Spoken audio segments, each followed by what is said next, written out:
सुप्रभात। निर्वाण एवं महासमाधि, यह हमारी आज की आध्यात्मिक चर्चा का विषय। निर्वाण एवं महासमाधि। चाहे जितनी हम गुरु की महिमा गाएं, परंतु फिर भी वह गौड़ है। यदि हमें ये ज्ञात ना हुआ कि हम और वो दो नहीं एक है, तो फिर हमारी साधना अधूरी है। गुरु की महिमा देखने या बताने में नहीं, वरन अभेद ज्ञान से अभेद भाव निर्माण में। अभेद ज्ञान से अभेद भाव निर्माण में है। परम पूज्य बाबूजी महात्मा श्याम बिहारी लाल जी ने अपना सर्वस्व अपने प्रियजनों एवं आध्यात्म शिष्यों के उत्थान के लिए समर्पित कर दिया।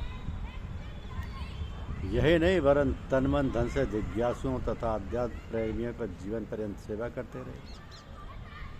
उनके पास सभी जन उनकी अपनी संतान की भांति रहते। परम पूज्य बाबूजी का घर उन सब आध्यात्म शिष्यों का अपना घर सा प्रतीत होता था। ऐसा होता भी क्यों ना, पूज्य बाबूजी सबके सुख दुख का ख्याल जो रखते। पूज्य अम्मा सबके ठहरने व खाने पीने की उचित व्यवस्था रखती। तो वे तो आध्यात्म बालकों की अम्मा थी। डांट भी पड़ती थी इन शिष्यों को और प्यार दुलार भी खूब मिलता अम्मा का। उनका अधिकार भी तो था सब पर। तो बाबूजी आध्यात्म पिता जो ठहरे, उनकी अपनी संतानों सर्वश्री राम बिहारी, मुन्ना बाबू या चंदा बाबू अथवा अन्य पुत्रियों एवं पुत्र वधुओं में और आए हुए आध्यात्म शिष्यों में कोई अंतर नहीं जान सकता था। कोई अंतर होता भी कैसे, वे तो परमपिता थे सबके। वहाँ सबके लिए समान प्यार था, सबके लिए समान व्यवस्था थी। इस प्रकार खूब आनंद से दिन करते उस आध्यात्म कुटिया में। परम पूज्य बाबूजी को आध्यात्म के भविष्य की चिंता थी, इसे घर घर पहुँचाना था। उनके परम पूज्य गुरुदेव सदगुरुदेव ने इच्छा प्रकट की थी कि जहाँ तक हो सके दुनिया के लोगों तक इस मिशन को पहुँचा दो। परम पूज्य बाबूजी ने अपने जीवन काल में ही इस उत्तरदायित्व को भली भांति पूर्ण कर भविष्य निधि के रूप में अपनी प्रतिमूर्ति को ढाला। उसकी शिक्षा दीक्षा का प्रबंध कर उसको साकार रूप में सबके सामने प्रस्तुत कर दिया। इस गृहस्थ विद्या को घर घर में पहुंचाना और मिशन के कार्यभार ऐसे कदमों पर डाला जो उनके परम प्रिय आज्ञाकारी शिष्यों में रहे। इस प्रकार परम पूज्य बाबूजी सब प्रकार से निश्चिंत एवं आश्वस्त हो चुके थे और जिस कार्य के लिए जन्म लिया था उसका ऋण चुका चुके थे। अब तो अनंत मलिन होना चाहते थे। इस दुनिया का कार्य पूरा हो चुका था। कभी कभी तबीयत खराब हो जाती थी, खांसते खांसते करवट बदल लेते। ये क्रम चलता रहा। किसी को क्या मालूम कि किस किस के संस्कारों व कष्टों को अपने ऊपर लेकर उसका निवारण कर रहे हैं। ऐसा करते भी क्यों ना। जन्म जो लिया था दूसरों के कल्याण व उद्धार, इस भूमिका को बड़ी सारी तत्परता से अंत समय तक निभाते रहे। 1959 में परम पूज्य बाबूजी कई बार बीमार पड़े। जुलाई माह में उनका स्वास्थ्य काफ़ी गिर गया था। इसी बीच एक बार कुएं वाले औगड़ बाबा को बुलवाकर कुछ बातचीत अलंकारिक भाषा में की। तो 5 जुलाई की संध्या को उनकी तबीयत अधिक खराब हो गई। वे रात्रि को बाहर के कमरे में अकेले लेटे ध्यानमग्न थे। उनकी पौत्री रेखा दूध लेकर अपनी माँ के साथ गई और कहा, बाबा दूध ले लो। चिरंजीव रेखा की आवाज़ सुनकर उन्होंने अपने तेजस्वी आंखों को एक बार खोला और हाथ के इशारे से दूध वापस ले जाने को कहा। उस समय उनके जोर जोर से सांस चल रही थी। तो रेखा ने हाथ लगाकर देखा तो पूज्य बाबूजी को तेज बुखार था। अम्मा जी भी आ गई। पूज्य बाबूजी को अंदर कमरे में ले जाएगा। रात भर संपूर्ण शरीर तेज ज्वर से धड़कता रहा। परम पूज्य बाबूजी शांत चित्त था सागर में डुबकियां लगाते रहे। शायद उन्हें प्रातः किसी प्रियवर से मिलने की प्रतीक्षा थी, जो लुधियाना से आकर रात्रि भर मकान के बाहर पटिया पर बैठे रहे कि कब प्रातःकाल दरवाज़ा खुले और वे अपने गुरुदेव के दर्शन कर तृप्त हो जाएं। रात पर परम पूज्य बाबूजी का शरीर केले के पत्ते व फूल की कटोरी से मला गया कि बुखार कुछ कम हो जाए। केले के पत्ते व फूल की कटोरी से। परंतु परम पूज्य बाबूजी तो आगे की मंजिल की ओर बढ़ चुके थे और प्रेमाग्नि में उनका शरीर धधक रहा था। उनके सभी सत्संगी पुत्र परम पूज्य बाबूजी से इतना अधिक प्यार व दुलार करते कि पूज्य बाबूजी के शरीर को अपनी आंखों से ओझल होना नहीं देख सकते थे और बड़ी से बड़ी कुर्बानी करने को तैयार रहते। परम पूज्य बाबूजी को इस बात का पूर्णतः ज्ञान था, क्योंकि एक बार पूज्य शिव सिंह जी ने परम पूज्य बाबूजी को वचन दिया था कि वे अपने आयु में से 5 वर्ष परम पूज्य बाबूजी को देंगे।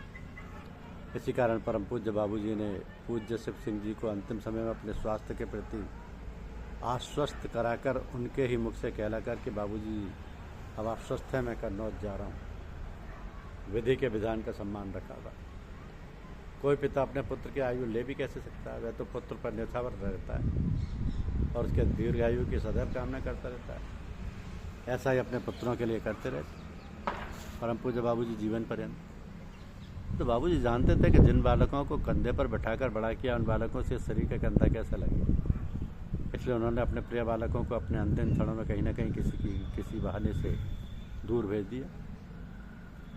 महासमाधि के कुछ दिन पूर्व उन्होंने पूज्य राणा जी को, जो उनके परम प्रिय व आंतरिक शिष्य में रहे, अपनी छोटी पुत्री सुश्री मुन्नी देवी को लेने गोरखपुर भेज दिया, जहाँ कुछ परिस्थितियों बस वे शीघ्र फतेहगढ़ न लौट सके। तो भाई कप्तान सिंह आपके पास 5-6 दिन रहकर अपनी पत्नी की चिकित्सा हेतु एक दिन पूर्व जुलाई 5 को वापस चले गए। भाई वासुदेव जो लुधियाना से 5 जुलाई की रात्रि को फतेहगढ़ पहुँचे थे और परम पूज्य बाबूजी से 6 जुलाई को मिले, तो उन्हें भी परम पूज्य बाबूजी ने प्रातः 10 बजे की गाड़ी से सुश्री सुमित्रा वशिष्ठ के साथ उनके भाई श्री ज्ञानचंद के घर फतेहपुर जसोदा भेज दिए। इस प्रकार भाई लक्ष्मण सिंह जी, जो सदैव उनके आपके पास रहते और आपकी सेवा में तत्पर रहते, कुछ दिनों पूर्व अपने घर जाने को तैयार हो गए। जब लौटकर वापस आए तो पूज्य बाबूजी को अति गहन अवस्था में देखकर चिंतित हो उठे और तुरंत चौधरीपुर अपने भाई श्री शिव सिंह जी को लेवाने के लिए चले गए। और फिर उन सभी प्रिय बालकों को, जिन्हें परम पूज्य बाबूजी ने अपने लहू से सींचकर बड़ा किया और एक अपूर्व सुगंधित फुलवारी लगाई, अंतर हृदय से अपना चिर स्नेह देकर निश्चिंत एवं तृप्त हो गए। अब घर में केवल उनके सगे संबंधी थे। परम पूज्य बाबूजी आंख बंद किए हुए लेटे थे, सांस तेज चल रही थी। एक बार आंख खोली, अम्मा की ओर देखा, इशारे से पूछा कि घर में कुछ रुपये आदि हैं या नहीं, क्योंकि परम पूज्य बाबूजी सदैव तंगी की स्थिति में ही रहे। अम्मा ने कहा कि ऐसी बात क्यों पूछ रहे हो। तो आपने कहा कि भाई पैसों की जरूरत पड़ सकती है। अम्मा ने बतलाया कि आज ही श्री शिव पूजन उपाध्याय का मनी ऑर्डर आया है।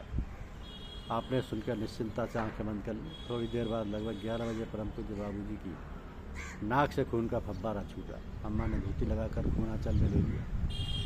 भाई दीनानाथ ने होम्योपैथिक दवाई देने का प्रयास किया, परंतु आपने कोई दवाई नहीं दी। आप अब ब्रह्म स्थिति में समा चुके थे। दिन के लगभग 12 बजे सोमवार 6 जुलाई 1959 को आपने सगे संबंधियों के बीच से समाधि ले ली। उसी दिन आपका पार्थिव शरीर आपके संबंधियों द्वारा अग्निदेव को समर्पित किया गया और पंच तत्वों में विलीन हो गया। तो परम पूज्य बाबूजी कहा करते थे कि भौतिक शरीर छोड़ने के बाद सबकी सेवा और भी अच्छे ढंग से कर सकूँगा। इस सत्यता का आभास बहुत से आध्यात्म प्रेमियों को अब भी मिलता रहता है। वह तो आध्यात्म जगत का मार्गदर्शन क्षण प्रति क्षण कर रहे हैं, आज भी उसी प्रकार जैसे उनके शरीर रूप में उतारा। बाहर हैं, अपनी यादों की हमारे साथ रहने दो, क्या पता किस गली में ज़िंदगी की शाम हो जाए। धन्यवाद। यूट्यूब चैनल को लाइक और सब्सक्राइब अवश्य करें। शुक्रिया।